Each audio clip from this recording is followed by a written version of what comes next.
यीशु के साथ मैं चलूंगा, दिनों रात उसके साथ मैं चलूंगा, नूर में चलूंगा, कभी चलूंगा, यीशु मेरा मुंजी मसलूम।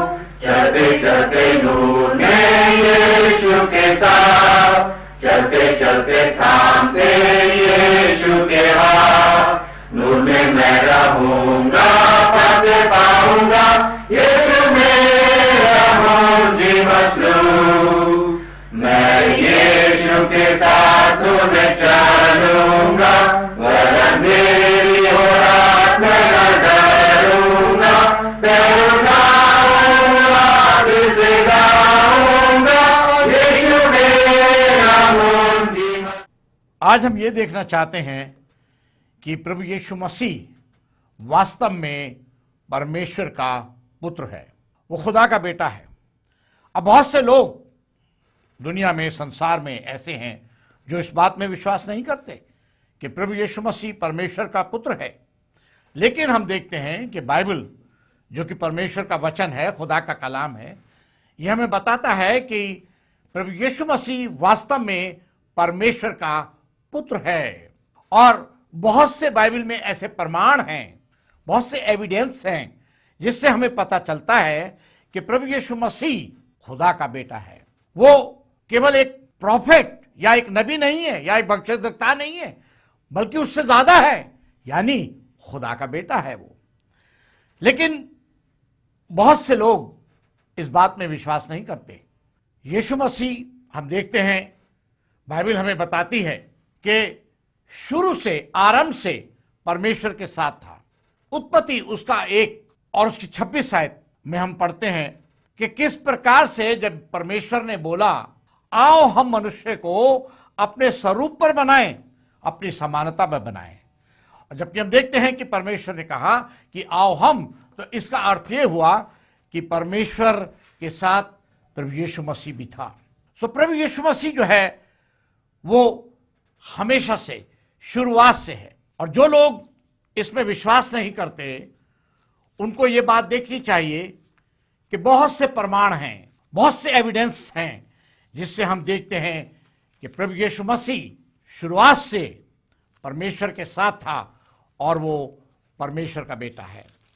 एक और अच्छी आयत जो बाइबल में हम देखते हैं, यूहन्ना के पहले अध्याय में हम देखते हैं, लिखा है, यूहन्ना कहता, आदि में वचन था और वचन परमेश्वर के साथ था और वचन परमेश्वर था, यही आदि में परमेश्वर के साथ था। सब कुछ उसी के द्वारा उत्पन्न हुआ और जो कुछ उत्पन्न हुआ उसमें से कोई भी वस्तु उसके बिना उत्पन्न नहीं हुई। उसमें जीवन था और वह जीवन मनुष्यों की ज्योति थी, और ज्योत अंधकार में चमकती है और अंधकार ने उसे ग्रहण ना किया। फिर हम पढ़ते हैं, आगे लिखा है, सच्ची ज्योत जो हर एक मनुष्य को प्रकाशित करती है, जगत में आने वाली थी। प्रभु यीशु के विषय में बोल रहा है। वे जगत में था और जगत उसके द्वारा उत्पन्न हुआ, प्रभु यीशु मसीह, और जगत ने उसे नहीं पहचाना। प्रभु यीशु मसीह, वह अपने घर आया और उसके अपनों ने उसे ग्रहण नहीं किया, परंतु जितनों ने उसे ग्रहण किया उसने उन्हें परमेश्वर के संतान होने का अधिकार दिया, अर्थात उन्हें जो उसके नाम पर विश्वास करते हैं। तो हम इस बात को देखने की कोशिश कर रहे हैं और ये देख रहे हैं कि प्रभु यीशु मसीह शुरुआत से, आरंभ से परमेश्वर के साथ था और वो परमेश्वर का पुत्र है, और ये हमें स्वीकार करना चाहिए। यानी हम देखते हैं, वो कहता है, आदि में वचन था, शुरुआत से वचन था, और ये वचन कौन था?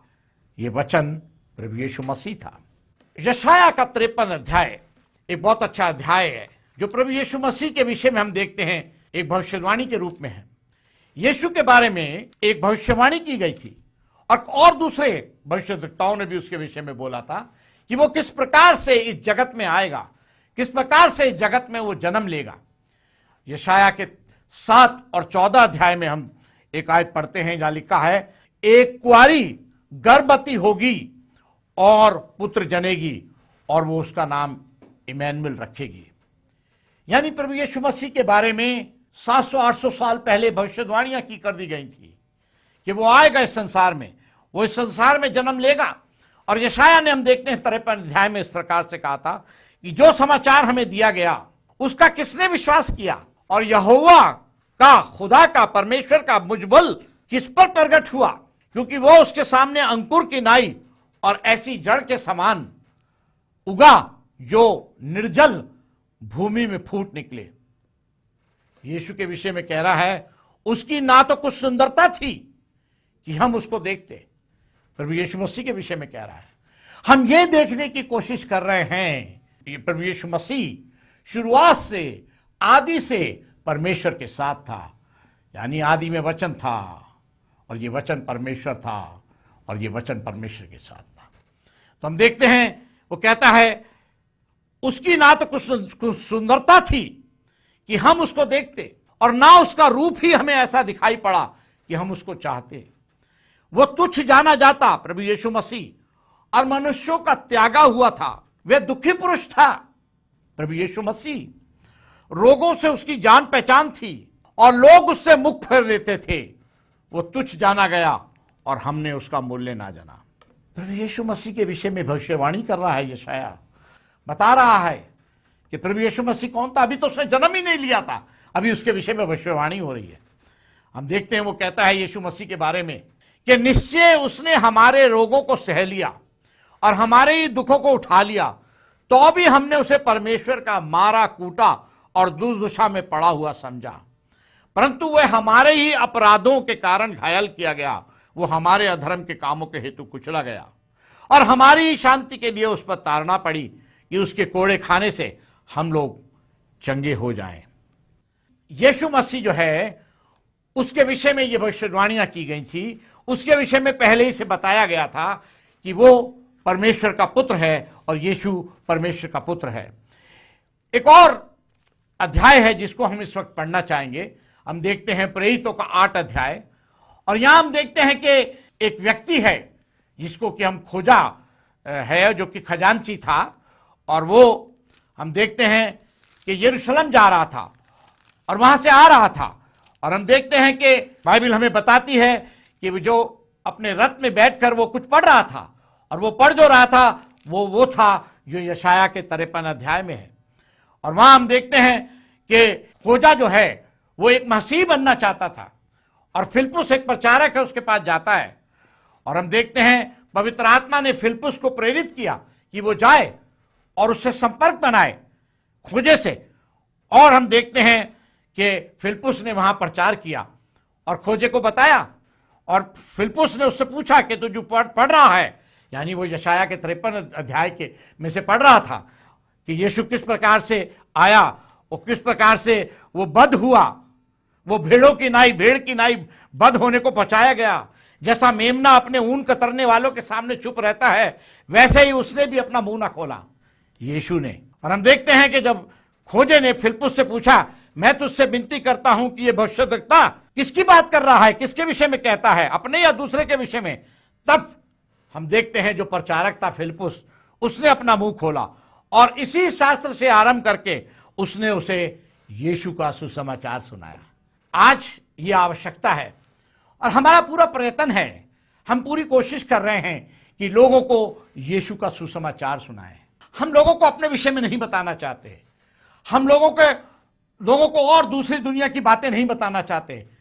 आज हमारा एक ही कर्तव्य है, हम जो मसीह लोग हैं, हम जो मसीह की कलीसिया के लोग हैं, हम इस बात में विश्वास करते हैं कि यीशु ने कहा था कि तुम समान संसार में जाओ, तमाम लोगों के पास जाओ और सुसमाचार का मनादी करो, सुसमाचार का प्रचार करो, उन्हें चेला बनाओ, उन्हें सिखाओ और उन्हें वो बातें मानना सिखाओ जो मैंने तुम्हें सिखाई है। प्रत्येक मसीह इस बात पे विश्वास करता है। इसलिए हम देखते हैं फिलिप्पुस जब वहां गया, उसने खोजे को यीशु का सुसमाचार सुनाया। मार्ग में चलते चलते वे किसी जल की जगह पहुंचे। अब देखिए फिलिप्पुस ने उससे बात करी होगी कि उद्धार पाने के लिए क्या करना है, तुझे विश्वास करना है, तुझे बपतिस्मा लेना है। तो हम देखते हैं मार्ग में चलते चलते खोजा और फिलिप्पुस जब एक जगह पहुंचे तो हम देखते हैं वो कहता है कि यहां जल है। खोजा कहता देख यहां तो जल है, पानी पड़ा है। अब मुझे बपतिस्मा लेने में क्या चीज रोक सकती है? देखिए आपकी बाइबल में लिखा है, 36 आयत को पढ़िए। फिलिप्पुस ने उससे कहा, अब देखिए ये भी एक बहुत बड़ी बात है जो मैं आपको बताना चाहता हूं, क्योंकि हम यीशु इस बात को के विषय में बात कर रहे हैं कि यीशु मसीह परमेश्वर का पुत्र है, खुदा का बेटा है। फिलिप्पुस ने कहा, यदि तू सारे मन से विश्वास करता है तो हो सकता है। उसने उत्तर दिया कि मैं विश्वास करता हूं कि यीशु मसीह परमेश्वर का पुत्र है। हम जब भी किसी व्यक्ति को बपतिस्मा देते हैं तो हम उससे पूछते हैं, हम उसका अंगीकार लेते हैं कि क्या आप ये विश्वास करते हैं कि प्रभु यीशु मसीह परमेश्वर का पुत्र है? और वो व्यक्ति अपने मुंह से अंगीकार करता है। ये अंगीकार मन से होता है, ये अंगीकार दिल से होता है कि हां मैं ये विश्वास करता हूं कि प्रभु यीशु मसीह परमेश्वर का पुत्र है, खुदा का बेटा है। और फिर क्या हुआ? हम देखते हैं उसने कहा कि हां मैं विश्वास करता हूं कि यीशु मसीह परमेश्वर का पुत्र है। तब उसने रथ खड़ा करने की आज्ञा दी। क्यों? क्योंकि फिलिप्पुस ने उसको बपतिस्मा देना था। लिखा है और फिलिप्पुस और खोजा दोनों जल में उतर पड़े। क्यों? क्योंकि उसको बपतिस्मा लेना था खोजे को, और उसने उसे बपतिस्मा दिया। अब यहां ये बड़ी साफ तरीके से लिखा है और इसमें कोई ऐसी संदेह की या शक व शुबा की गुंजाइश नहीं है। जो लोग विरोध करते हैं कि बपतिस्मा लेना आवश्यक नहीं है, उनको ये बात देखनी चाहिए, उनको प्रेरितों को 8 अध्याय पढ़ना चाहिए। और वहां साफ लिखा है कि जब उसने यीशु के सुसमाचार को सुना, जब उसने यीशु के प्रचार को सुना, तो हम देखने वहां लिखा है कि खोजे ने खुद कहा, देख यहां जल है, अब मुझे कोई चीज नहीं रोक सकती बपतिस्मा लेने से। और हम देखते हैं वहां लिखा है, साफ लिखा है, उसने ये नहीं कहा कि 2 दिन बाद मैं ऐसा करूंगा, या 1 हफ्ते बाद करूंगा, या 1 महीने बाद करूंगा। उसने कहा नहीं, देख यहां जल है और मैं अभी बपतिस्मा लेना चाहता हूं। और वो दोनों जल में उतल पड़े और उसने उसे बपतिस्मा दिया। प्रभु यीशु मसीह संसार में आया, हमारे पापों के लिए उसने क्रूस पर अपनी जान दी। और हम देखते हैं कि उसने कुंवारी से जन्म लिया, परमेश्वर की सामर्थ्य से पैदा हुआ। और हम देखते हैं कि उसके बारे में बहुत सारी भविष्यवाणियां हुई थी, और भविष्यवाणियां वैसे ही पूरी हुई जैसे उनके विषय में कहा गया था। यीशु की एक विशेषता यह थी कि वो परमेश्वर का पुत्र तो था, लेकिन वो परफेक्ट था, वो सिद्ध मनुष्य था। जब वो इस पृथ्वी पर रहा, वो सिद्ध मनुष्य बनकर रहा। उसके सामने बहुत सी परीक्षाएं आई, उसके सामने बहुत सी लालच आए, लेकिन हम देखते हैं कि परीक्षाओं में वो खरा उतरा। उसके मुंह से कभी छल की बात नहीं निकली, उसने गाली सुनकर कभी गाली नहीं दी। यही तो उसका स्वभाव था। इस पृथ्वी पर बिना किसी पाप के हमारा यीशु, प्रभु यीशु मसीह रहा। पतरस कहता है उसने कभी कोई पाप नहीं किया और कोई छल की बात उसके मुंह से नहीं निकली। पहला पतरस 2:22। उसका पाप रहित जीवन दुनिया के लिए एक आशा की किरण लेकर आया। पहला यूहन्ना 3:5। और जो लोग विश्वास करके बपतिस्मा लेते हैं, उनके पाप क्षमा होते हैं और उनको अनंत जीवन की एक आशा मिलती है। ये कितनी बड़ी बात है, ये कितनी ऐसी बात है। हम देखते हैं यीशु मसीह ने कहा था कि मैं आया हूं इस पृथ्वी पर, मैं भविष्यद्वक्ताओं की पुस्तकों को लोप करने नहीं आया हूं, मैं उनको पूरा करने आया हूं। खुदा का बेटा प्रभु यीशु मसीह, उसने बहुत से पृथ्वी पर रहकर आश्चर्यक्रम किए, बीमारों को चंगा किया, कोढ़ियों को चंगा किया, जिनके हाथ सूखे थे उनको नए हाथ दिए। ये प्रभु यीशु मसीह का काम था, उसने जो करके दिखाया। उसने लंगड़ों को पैर दिए, बनावटी लंगड़े नहीं, असली लंगड़ों को सही किया उसने, बनावटी को नहीं, दिखाने के लिए नहीं, उसने असली में करके दिखाया कि हां वो खुदा का बेटा है। और वो खुदा का बेटा था, इसीलिए तो ऐसा कर सका। उसने सब बीमारियों को लोगों को चंगा किया।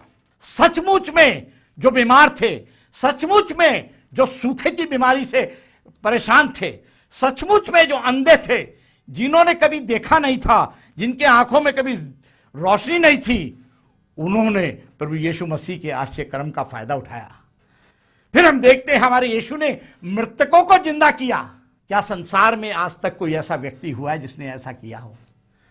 हमारे प्रभु यीशु मसीह, परमेश्वर का बेटा, परमेश्वर का पुत्र, वो इस योग्य था क्योंकि वो परमेश्वर की ओर से आया था। उसने मृतकों को जिंदा किया। फिर भी बहुत से लोग अविश्वासी थे उन दिनों में, और आज भी हैं। उसके चेले जो उसके साथ रहे, थोमा जो साथ साथ उसके साथ रहता था, उसने सब ये आश्चर्यक्रम देखे थे, फिर भी देखने उस अविश्वासी हो गया, उसके चेले अविश्वासी हो गए। पतरस को देख लें, उसके साथ साथ रहता था, उसका इनकार कर दिया कि मैं तो उसको जानता तक नहीं। पतरस ने कहा मैं तो उसको जानता तक नहीं। ये मनुष्य की प्रवृत्ति है। हम मनुष्य कई बार देखकर भी विश्वास नहीं करते। हम देखते हैं कि यीशु मसीह खुदा का बेटा था। वो लोगों को, एक और खासियत में यीशु के बारे में सोच रहा हूं कि वो लोगों को इंस्टेंटली उसी वक्त चंगा करता था।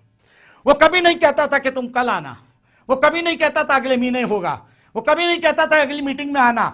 हमारा यीशु मसीह जब लोगों को चंगा करता था तो वो उसी वक्त उन्हें चंगाई देता था, उसी वक्त उन्हें चंगा करता था। और ये दिखाता है कि वो खुदा का बेटा है, वो परमेश्वर का पुत्र है। यही तो उसकी खासियत थी। 5,000 लोगों को 5 रोटी और 2 मछलियों से खाना खिलाया उसने। क्या संसार में ऐसा आज कोई व्यक्ति है, किसी भी देश में, कहीं भी, किसी भी देश मुल्क के कोने में जो ऐसा कर सकता है? कोई नहीं है। यूहन्ना 2:23 में हम पढ़ते हैं, बहुत सारे लोगों ने सामर्थ के कामों को देखकर उस पर विश्वास किया।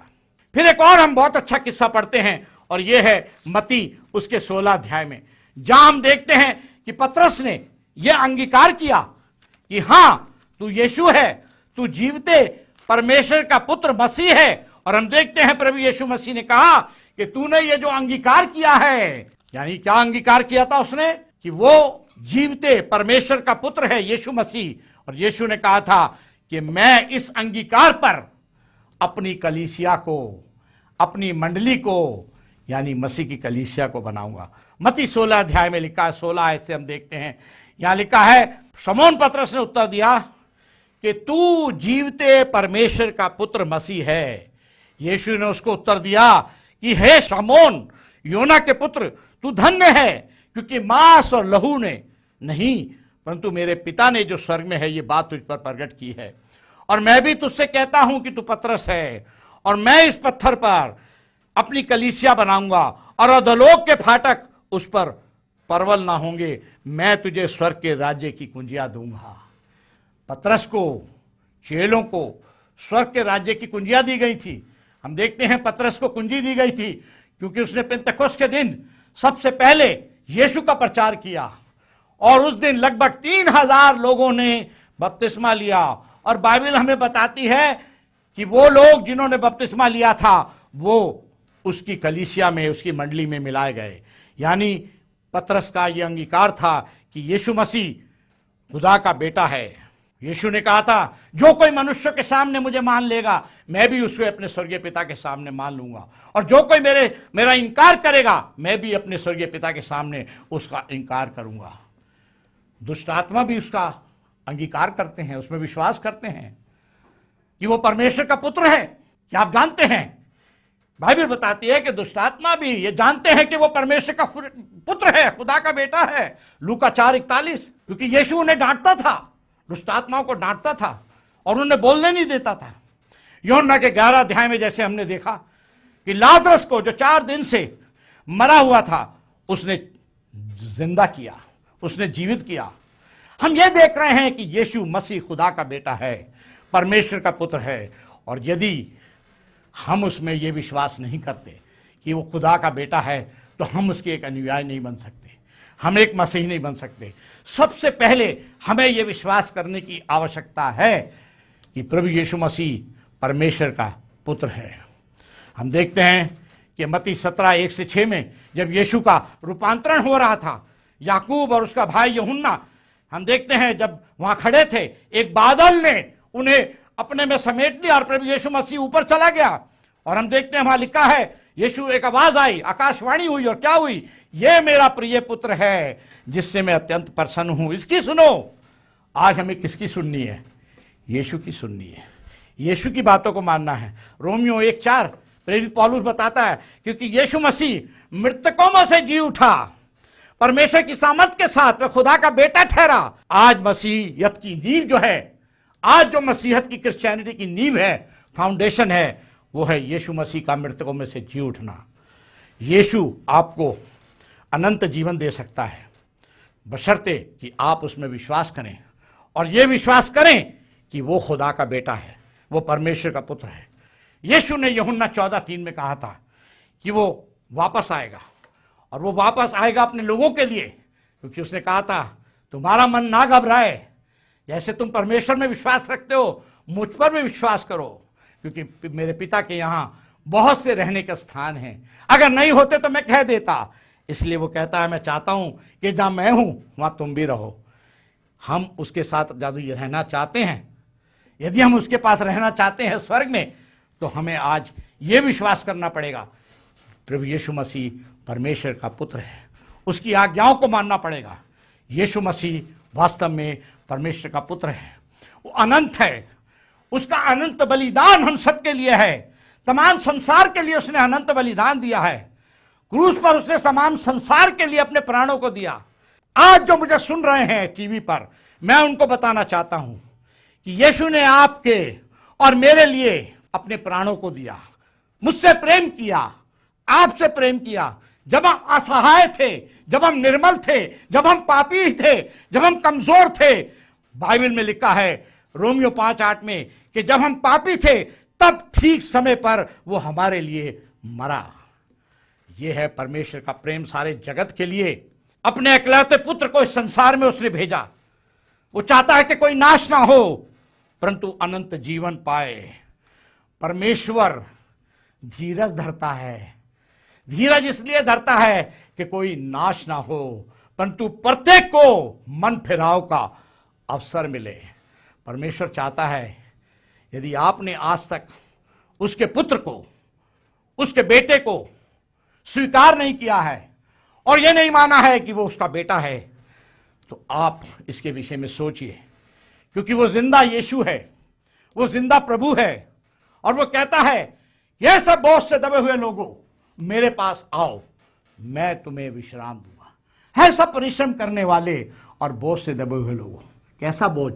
गुनाहों का बोझ, पापों का बोझ, बीमारी का वो बोझ नहीं, कैंसर का बोझ नहीं, बीमारियों का बोझ की बात नहीं कर रहा वो मेरे दोस्त।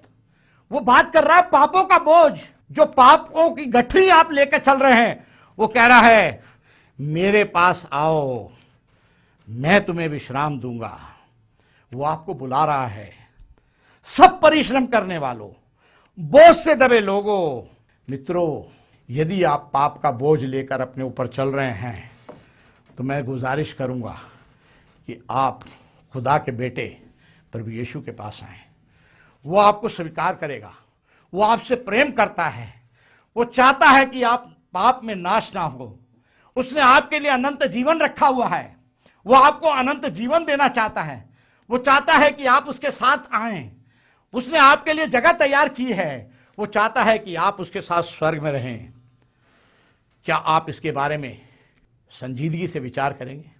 क्या आप संजीदगी से इस बात के बारे में सोचेंगे कि वो आपके अपराधों के लिए घायल किया गया, आपके अपराधों के लिए, पापों के लिए, बीमारियों के लिए नहीं।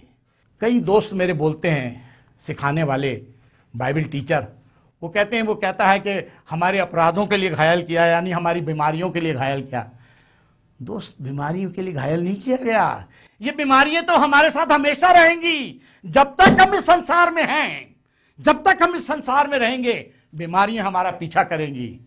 लेकिन हमें जो नजात चाहिए वो अपने गुनाह से चाहिए, अपने पाप से चाहिए।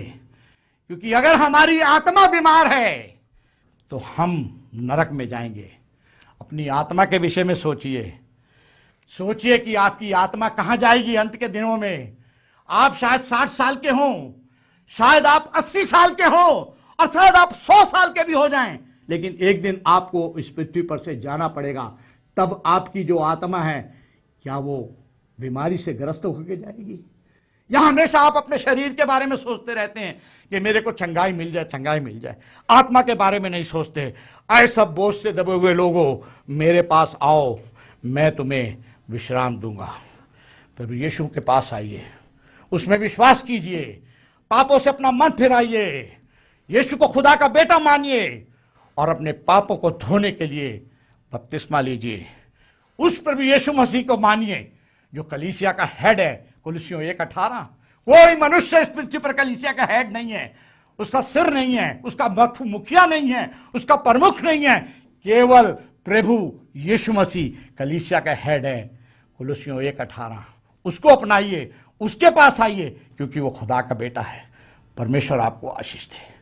पत्रिका जो आप देख रहे हैं, दो मैगजीन्स, ये हमारे यहाँ से मुफ्त में, फ्री में दी जाती हैं, भेजी जाती हैं। लेकिन इनको प्राप्त करने के लिए आप हमें अपना नाम और पता भेजिए।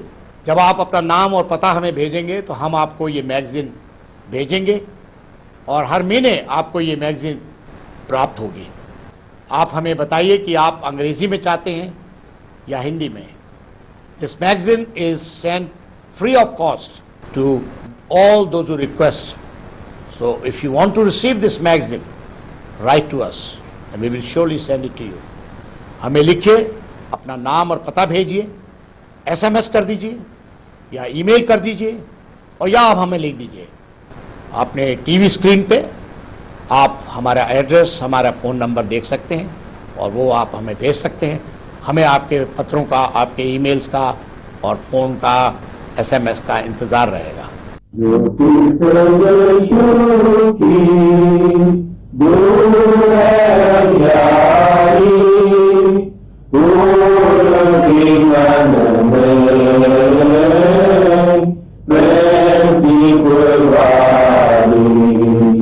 मित्रों, हमारे यहाँ पर बाइबल अध्ययन के लिए बाइबल कोर्स उपलब्ध है।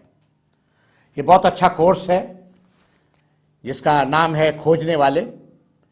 इसमें आपको नए नियम की मसीहत के बारे में बहुत सी बातें जानने के लिए मिलेंगी। यदि आप इस पुस्तक को, इस बाइबल कोर्स को प्राप्त करना चाहते हैं तो आप हमें लिखें, हम आपको ये कोर्स भेजेंगे और जब आप इसको भर कर भेजेंगे हम इसको जांच कर आपके साथ, आपके सर्टिफिकेट के साथ भेज देंगे।